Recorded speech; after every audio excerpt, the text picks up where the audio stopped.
Welcome, Bitcoiners. This is Bitcoin 21 Hodl. Today, I talked with Randy Nair. You can follow Randy on X at CryptoCrypt. Randy hosts a monthly Bitcoin education class. It's free to attend, called Understanding Bitcoin Source, where Randy dives deeper into understanding exactly what happens when you send a Bitcoin transaction, so you can understand Bitcoin at the granular level. Randy holds this class the second Tuesday of each month in Miami, and it immediately precedes the BitDevs meeting. So you're welcome to stay for the BitDevs meeting. And you know what that means? That means free pizza is always served. So if you need any other incentives. Today, I started my conversation with Randy on how he got started in Bitcoin.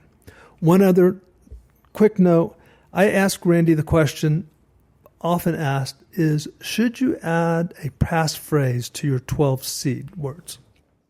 Yeah, so it took a while for me to actually get into Bitcoin.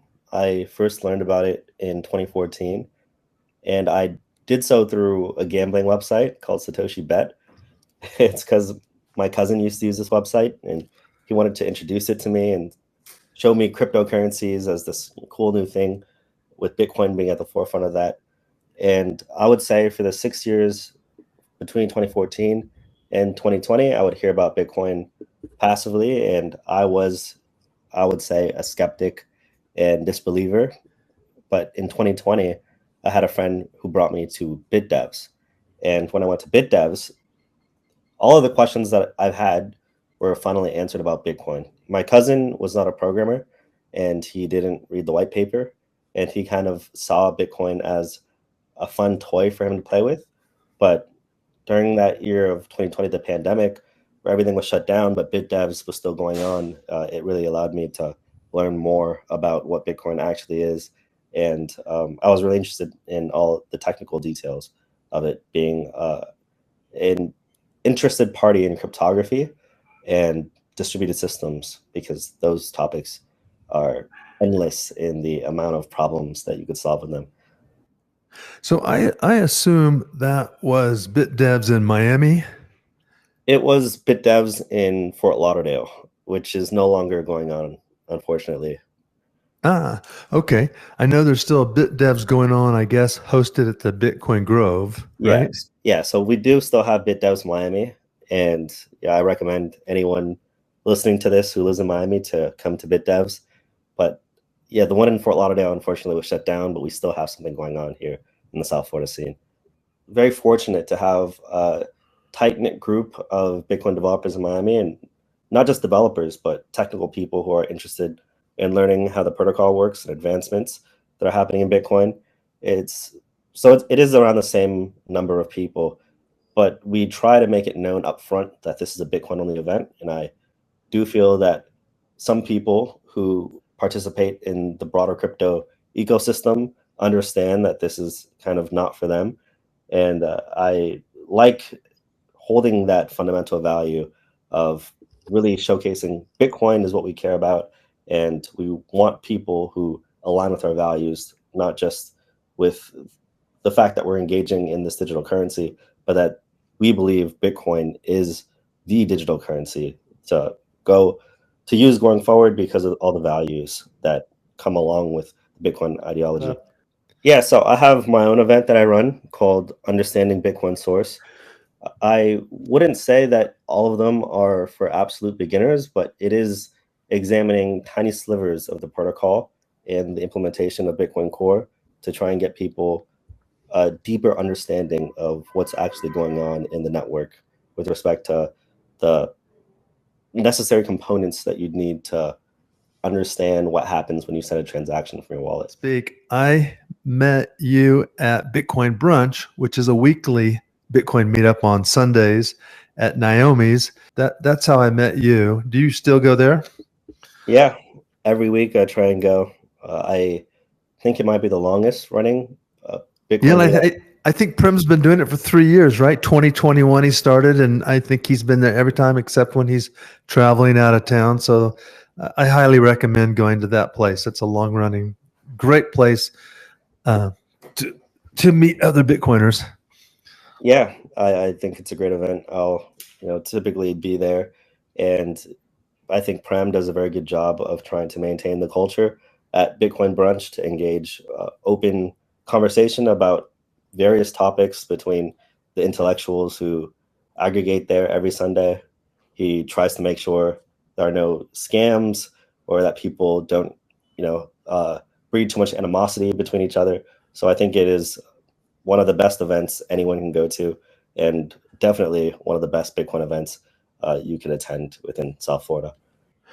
Cool. Well, Prem, I see you in the audience. I've invited you to speak. If you want to come up, feel free to come up. I'm definitely happy to see that even people who are starting to get into Bitcoin know that a hardware wallet would be a good first step for them to take on their Bitcoin journey of self-custody. If you were selling a Jade right now, how would you onboard them? Yeah, so I think the questions that were asked are all good questions and necessary to try and feel safe with the hardware that you purchase. And a lot of people, maybe the more technical savvy, asked if the software or the firmware that's running on the Jade device is open source, and how much of the device's hardware is open source as well. And I was able to say 100% for both those things. And I like that people see how important it is to have an auditable code base be the foundations of how they'd like to custody their funds. Because if you use bad hardware, if you use bad software, that is always going to be a risk to you losing your money. People need to think about this, especially if they're going to go all in as their lives. Without money, you're unable to live, and you want to be able to ask the questions that are relevant to you losing your life and your life savings. So I like that people were asking that, but maybe from a beginner standpoint, they were asking what the difference is between a hardware wallet and just having a software wallet, because many of them didn't understand how that works as well. Or air-gapped functionality. People didn't know that if I never want to connect my signing device to the internet, there is a way for me to operate my Jade like that. Well, I mean, you never connect your Jade to the internet regardless, but if you never want to connect your Jade to another device, then you don't have to do that as well. That's a better way to state that, because you could just use the camera to scan the QR codes of partially signed Bitcoin transactions, sign it, and have the device show it on its screen, and have another device scan that. So you could do communication straight through visuals. And I like how people really were attaching onto that and asking me questions and wondering the ways that they could step up their level of security to minimize risk even more. Yeah, so many people know about Blockstream as a company. I would say a lot of people know Adam Back. So when they hear that name and they know the company is associated with him, I'll tell them, yeah, he's the CEO. And I feel like that automatically brings some credibility to the newer people who might follow a lot of influencers but aren't too familiar with the tech in the space. And they'll either come from that, just seeing our name, or they'll come from being on an exchange and them asking around what's a good hardware wallet to use. I would say very few of them came who were already using Green, and that's because a lot of those people already bought Jades. But the people who did come who were already using Green had existing Jades and wanted to step up their setups by creating more wallets and more like multi-sig protection wallets, and using even different software implementations. Like you could use Nunchuck, and you could go ahead and you scan the XPub from your Jade and include that in a one of five, let's say, multi-sig scheme. So people knew about Jade, but only a small percentage, I would say, of the people who passed by the booth, and most of them had money on an exchange like Swan or River, and knew that they should remove their funds, but just didn't know how or what the next step should be. Well, for the non-tech person, what were the top 1, 2, or 3 selling points that seemed to get people say, I'm going to do this? Yeah, well, a lot of them used other like hardware devices that they saw at the booths in the conference. So maybe they try a cold card and see that it's a little bit harder to use than maybe the Jade, which is a matter of personal preference. Or they'd be using a ledger, but they didn't like the fact that it wasn't Bitcoin only. I would say those were, very big reasons for them of why to pick a Jade or look more into the Jade. And yeah, I would say those two things were huge drivers in coming to our booth and asking for Jade specifically.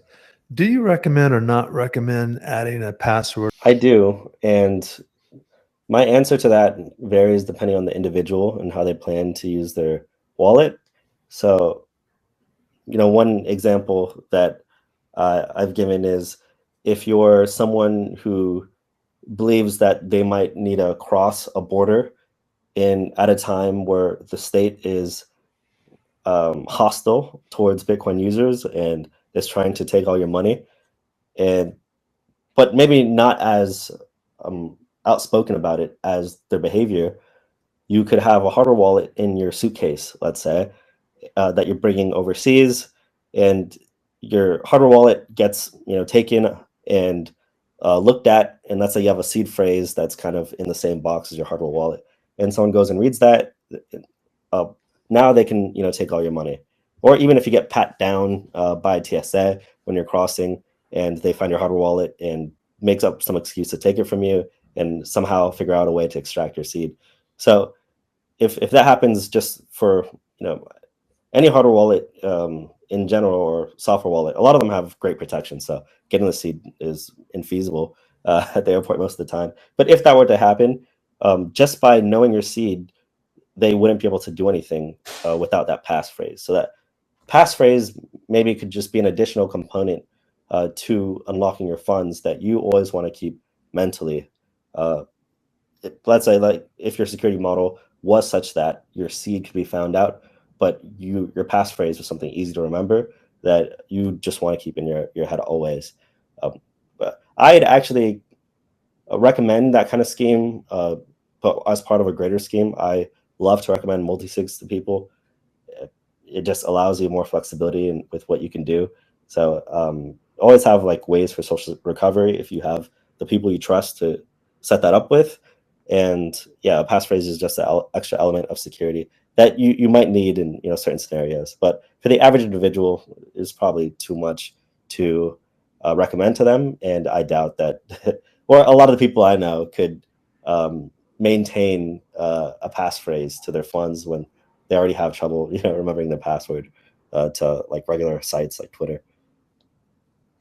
Where do you come down on recommending to people single sig versus multi-sig? How hardcore are you, or how highly do you recommend multi-sig solution? Does it come down to how much money you're protecting, or what are your thoughts on that? Do you say only do multi-sig, or are you still at this time convinced to even get to the hardware wallet stage, you're already extremely well protected, and multi-sig is unnecessary? What's your philosophy on recommending that?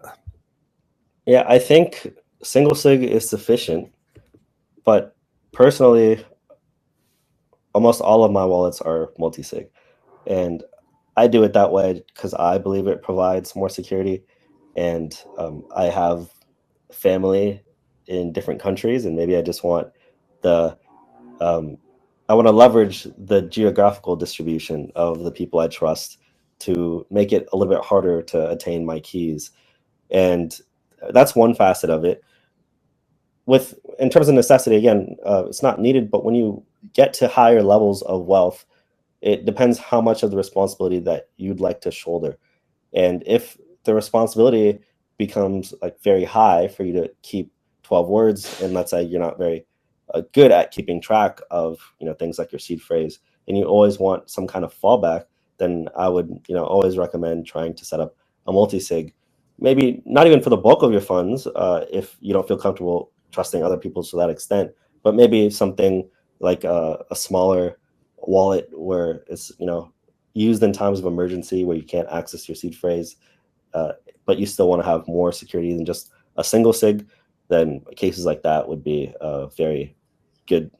And Jade's, again, provide you enough security, but even better than a Jade is setting up a Jade with multi-sig using, even Blockstream's multi-sig protection, which pretty much is a 2FA on your wallet, is a step above just having a single sig, especially when you have amount thresholds. Because that is another question someone did ask me that I forgot to mention. Someone said, oh, like if I put all my money on here and I make a transaction that is like, $300,000, is it all just going to be gone? That's all it takes.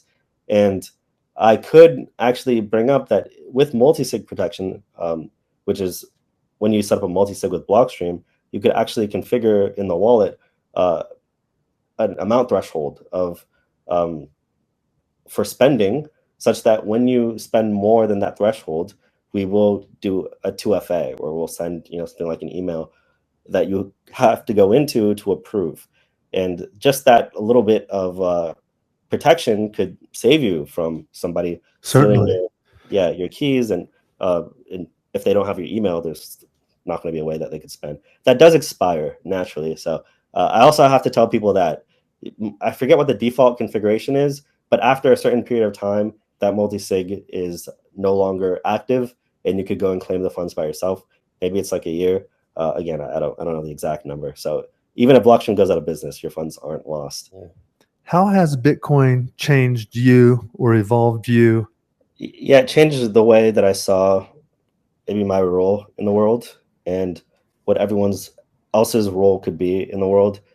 I felt like a very passive participant, and there, after a while, like it feels pointless to try and tackle projects that you think are important, like things to protect your data, for example. Like I was looking into a protocol called Solid, which is made by Tim Berners-Lee, probably around like 2019, before I went into Bitcoin, because I was trying to find ways that I could try and shape the world into a way that I wanted it to be, which is, not the corporate dystopia that we are approaching. And maybe a facet of that I didn't see is money was a very important part of the equation. In this world, money is what makes it go round, and it equals power, and it allows someone to live and maintain their lifestyle. And the fact that we will always have currency that is controlled and issued by the state without any way to efficiently opt out was maybe hamper on any plans that I would want to do to try and move again the world away from this corporate dystopia. So when I found Bitcoin and understood its mechanics, I would say it made me more excited to go and take on projects, and it changed my thinking in a lot of different ways. It got me more interested in like civics related things or in politics, because now I guess I just had more hope that I'd be able to change things. And even if I wasn't able to change things in things like politics, I was able to change things with respect to who holds my money and who can benefit from it.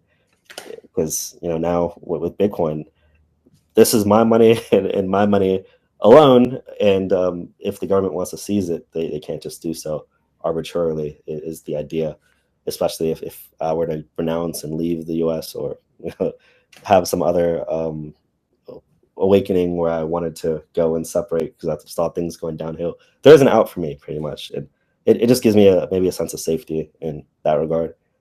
One of the things that I don't like is censorship. And I like, very few times do I ever think it'll lead to good conclusions. And I saw the UK seems to be coming down on people for what they post online, and having it be an offense to post certain things.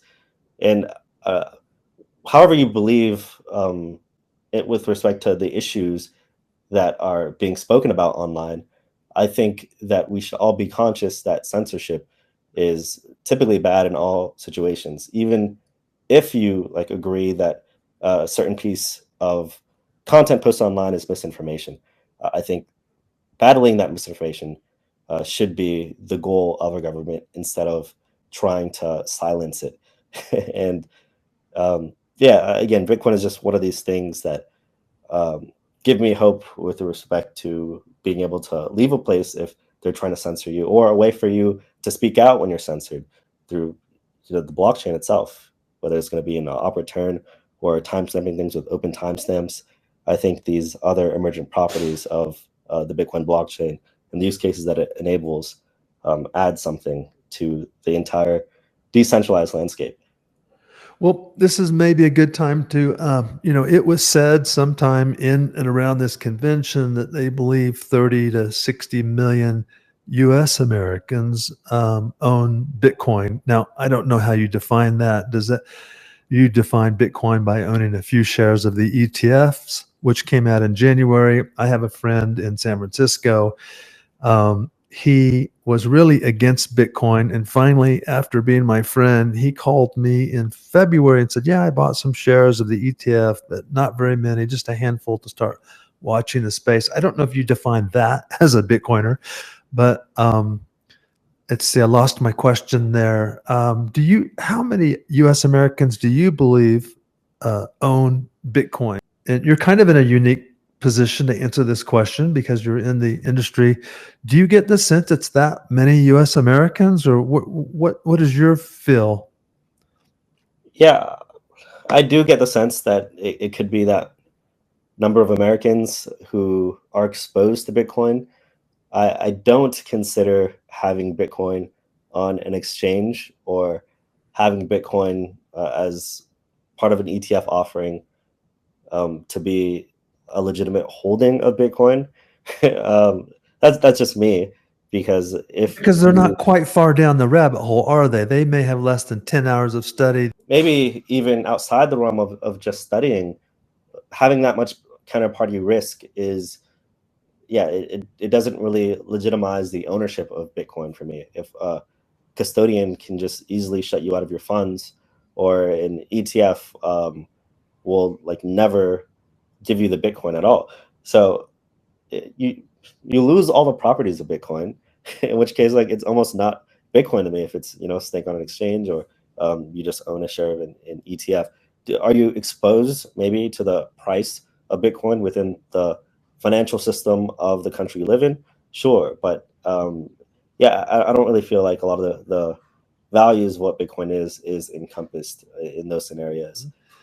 Tell us what the real requirements are to run a node. Yeah, so I run two nodes at the moment, one a Bitcoin Core and another using Bitcoin Knots. And it's a little daunting for someone who has never run a node. I think there are devices made by companies to use to ease the burden of running a node, like Umbrel or Start9. It is a bit tough on some people to just figure out, why they should run their own node, and to try and grok what it is that's happening when they open it and it says, syncing, or whatever the loading message it says is. Because you do have to download the entire blockchain Exactly. for you to trust your Bitcoin node, because it's verifying every single transaction. But that is the best way to verify that the blockchain is what you think it is. If you go to a Block Explorer, they lie to you. They probably won't. And if you check enough, it's very low probability that they're all going to be lying to you, maybe today. But in the future, you are delegating this responsibility to a company that can lie to you, and that is, again, maybe not towards the ethos of Bitcoin. Even if you have a friend who runs a Bitcoin node, that would be better than just trusting a Block Explorer to check that your funds are there. So maybe it's not an easy thing for most people to do. I have a lot of friends who just don't have the space or the hard drive. So one thing I tell them they can do to ease the burden of running a node is to prune their node. There's a setting in a bitcoin.conf file that allows you to prove a node. And I think it's in the UI as well for Bitcoin QT, but I do understand it's not the easiest thing to do. And I would like development to gear towards making it easier for the average individual to understand what's happening, to understand that they can reduce the requirements of running a node by pruning, because you're still validating all the blockchain, you're just throwing away information you already verified, and to emphasize the benefits of using Bitcoin node. How would you recommend the easiest way for someone to run a Bitcoin node? Would you recap that briefly? Yeah, I would go to bitcoincore.org. I would download the binary, open up Bitcoin QT, and choose the option that says you'd like your node to be pruned, because a lot of people don't have enough space on the hard drive to spare, and just wait until everything syncs. And after that, try and use it, receive some funds on it, just to test it out. And even if they don't want to receive funds on it, they can leave the Bitcoin Core node up just to help with the relay and maintenance of the network. Or Bitcoin nodes. Like I said, I run both just because I believe in there being multiple implementations for Bitcoin. So I want to support when someone takes their time and effort to try and develop one. So yeah, I also recommend to please look into Bitcoin nodes if you have it as an alternative, because maybe it aligns with your values more, or just because you don't want to centralize Bitcoin Core development or Bitcoin development on Bitcoin Core. Okay, cool. Thank you for that. Just 2 questions left. I hope you can still hear me. Can you tell us about Greenlight, the project that you're currently working on? Yeah, so Greenlight is it's a cloud lightning, essentially. We are selling this offering to companies like Breeze, for example, that's powered by Greenlight.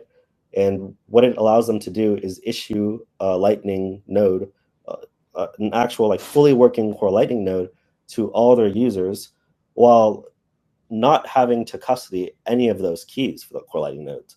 So all the keys stay on the users' devices. And this, I feel like, is a pretty big innovation in this space, because the model that we've kind of replicated here is giving everyone the full functionality of a core Lightning node, minus routing. Routing isn't it isn't like we can't do it. It's that it's just not enabled at the moment. If we have enough demand for it, I'm sure our product people would be happy to enable it for people. But aside from that, everything that you can call on your local core Lightning node, you can call on your Greenlight node. Of course, Breeze kind of wraps the interface for that in their own SDK and within their own app that you can download from the App Store. So, but they do give you, an access to a subset of those features. And we have a lot of other cool things that are in the works for Greenlight, like a piece of functionality called pairing, which will allow third-party applications to connect with your Lightning wallet, and that will be a very cool thing when enabled. And what I work on along with pairing, which is like webhooks for notifications, which will also enable another class of third-party application integrations.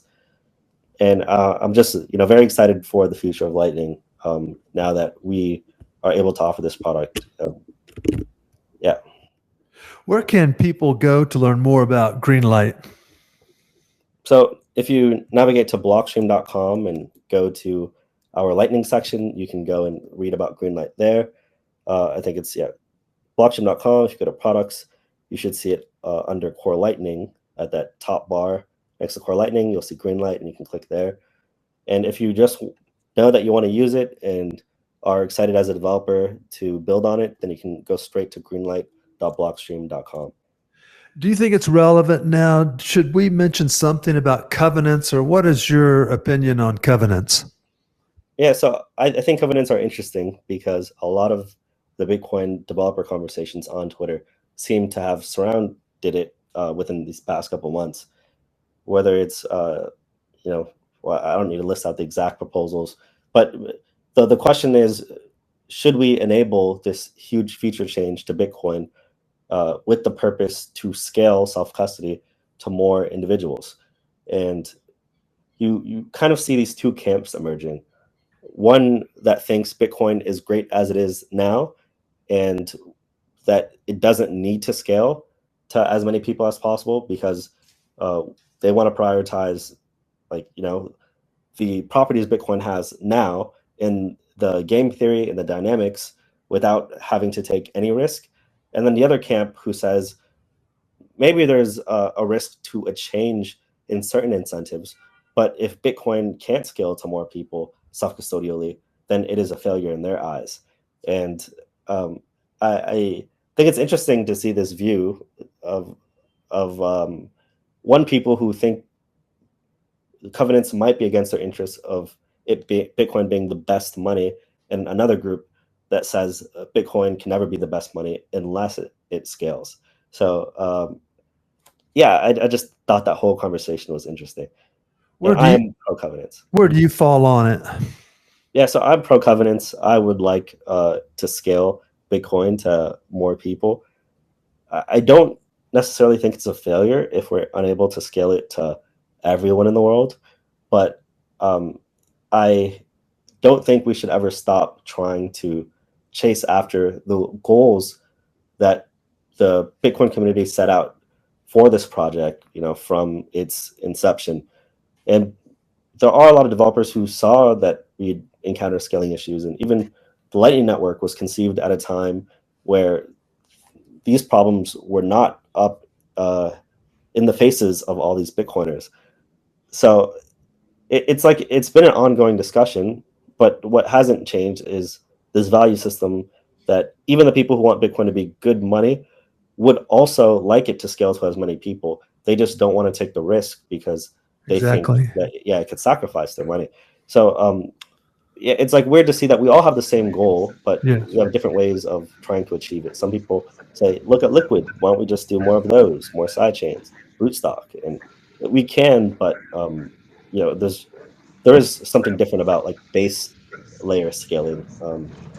And it's an interesting discussion to have, and I'm sure at TabConf we'll have a lot of developers on it and conversing. Okay, just two more. Hey guys, I just wanted to interject real quick. This is Prem. Prem, who's been sitting quietly. How's it going, guys? I just wanted to interject because I didn't quite agree with Randy's characterization of the potential future forks debate, and I just wanted to characterize what I think is my position, which is that regardless of whether or not we need to upgrade Bitcoin, I'm hesitant to entertain the idea of a particular fork at this time due to what I perceive as the unintended consequences of the SegWit and Taproot upgrades. So I think there's a little bit more nuance, and perhaps there's more than just two sides to that debate, and sorry for interrupting. Well, I don't think unintended consequences means that it was outside of the realm of expectation. I don't think SegWit was anything bad. It seems like Taproot was the bigger thing where people were complaining about inscriptions, and it's not that developers didn't understand that you could put more information in that part of a transaction. It's that they didn't understand that some people might fill it up with data that they would disagree with, which, in a way, some inscribers were saying that's against the principles of Bitcoin. We're starting to care about how other people are using transactions. And maybe during this period, you saw a lot of misinformation get dispelled. A lot of people just don't or didn't and still don't understand how Bitcoin works, don't understand why they have fees, don't understand this whole inscription business, think if you had that eliminated, that things would be low fee again. And maybe it would, but the idea of having low fees forever is always like a pipe dream and not towards even the goals of the people who understand the mechanics of Bitcoin. I don't think that unintended consequences are quite what people think in their minds. Like again, there was a very intentional thing that people did that people use in a way that people just hope they wouldn't. Yeah, but so doesn't it seem like there is at least a third position, which is that, like, regardless of any proposal for an upgrade, that we need to think about it maybe even more than we thought about the Taproot or SegWit updates, because of the fact that we cannot expect people not to use Bitcoin in ways that are technically possible, but in our opinion are like not right. And so, like, we shouldn't be upgrading Bitcoin if we're just gonna upgrade it and then hope that people don't use it a certain way. Like, that just seems misguided and short-sighted. Well, we don't need more time to review. If anything, we just need better communication with the general community about the technical changes that will be made and the potential implications that could come with that. Yeah, but that takes time, doesn't it? No, like Taproot was very well understood. If you could very easily communicate, yeah, you could store more data in the transaction, and maybe someone would say, hey, but I don't like the fact that someone could store things that I don't like in there. Like that would be again, a very easy communication thing. There's no new developments that were found with Taproot, not even with the inscriptions. It's a matter of will and intention of how you want to use Bitcoin and how defensive you want to be in misusing potential upgrades rather than a misunderstanding of the fundamental mechanics of the technology.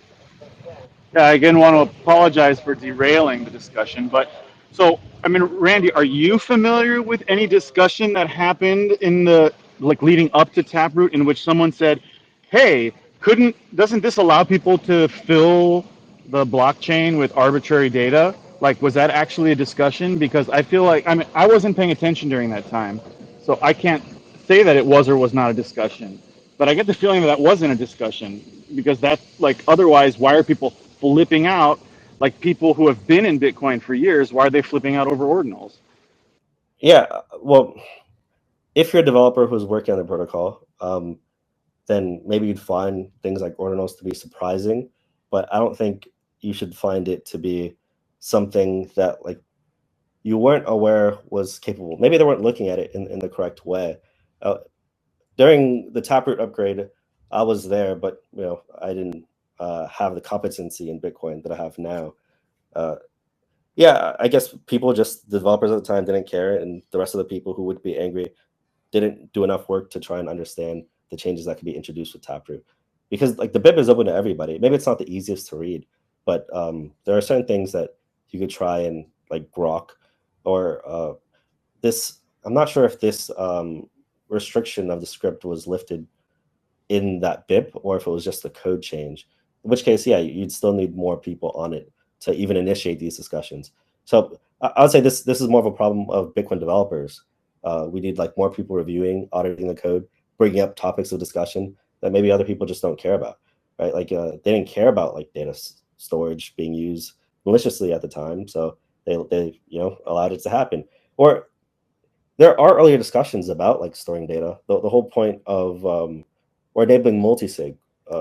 Back at my Bitcoin plus plus conversation about Miniscript, I kind of went through the history of changes to the scripting system, and native multi-sig was not allowed at the time that Gavin Andreessen tried to introduce multi-sig. So he made this pay to script hash system to try and like make a nice like segue into this new system. And during that period, I'm sure a lot of these questions and debates were brought up, and a lot of people just aren't privy to them. Even the people in Bitcoin today.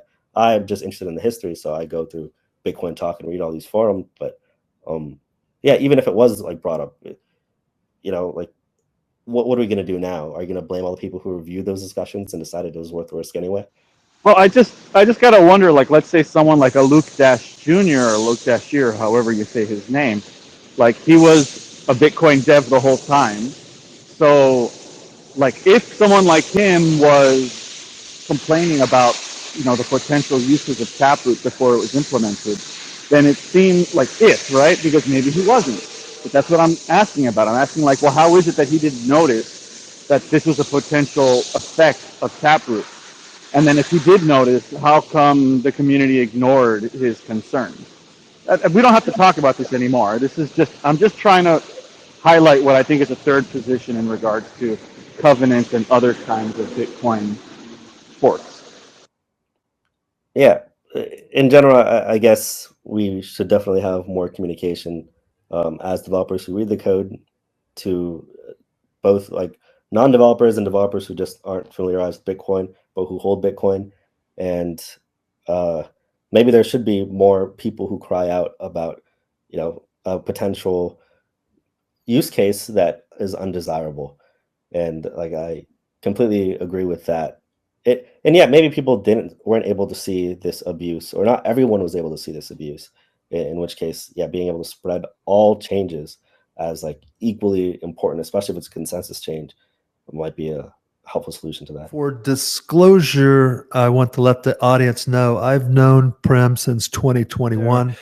Prem is the longtime host of Bitcoin Brunch every Sunday. So if you're in Miami, Google that. It's held at a restaurant called Naomi's Garden, and I highly encourage you to go. Sometimes Spaces gets glitchy. I can't quite hear myself, so hopefully you guys, Randy, can you still hear me? Yeah.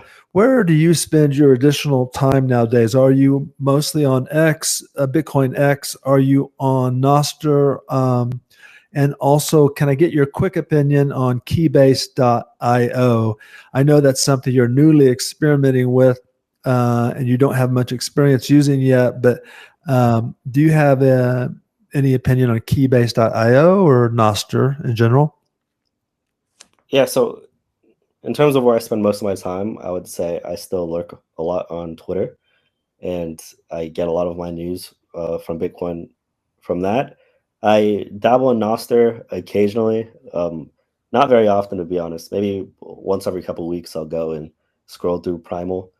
And yeah, Keybase was something that someone recommended to me to try out. It's kind of towards this overall movement of using public key technology to as leverage for your identity information, to say that if I don't sign something, then that is not me.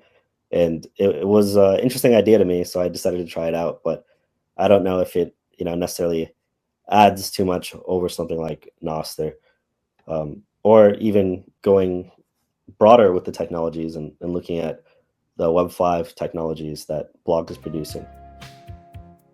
Cool. All right, Randy. Well, I want to thank the audience. I want to thank you, and thank you very much for your time. Thank you to the audience again. And Randy, how do you prefer people to reach out to you? Can they DM you on Twitter, on X? Yeah, feel free to DM me on X. My messages, I think, are open. I don't think I have any restrictions. So yeah, I'll be open to any questions that people have, or if they want feedback on a technology, I'll always be able to give it. Cool. I hope you're not still talking. My audio is messed up. Well, thank you, Randy. Thank you, Prem. And thank you to the listeners today. And everybody, have a good day, and I'll see you next time. Bye-bye. Yeah, thanks for having me. Bye.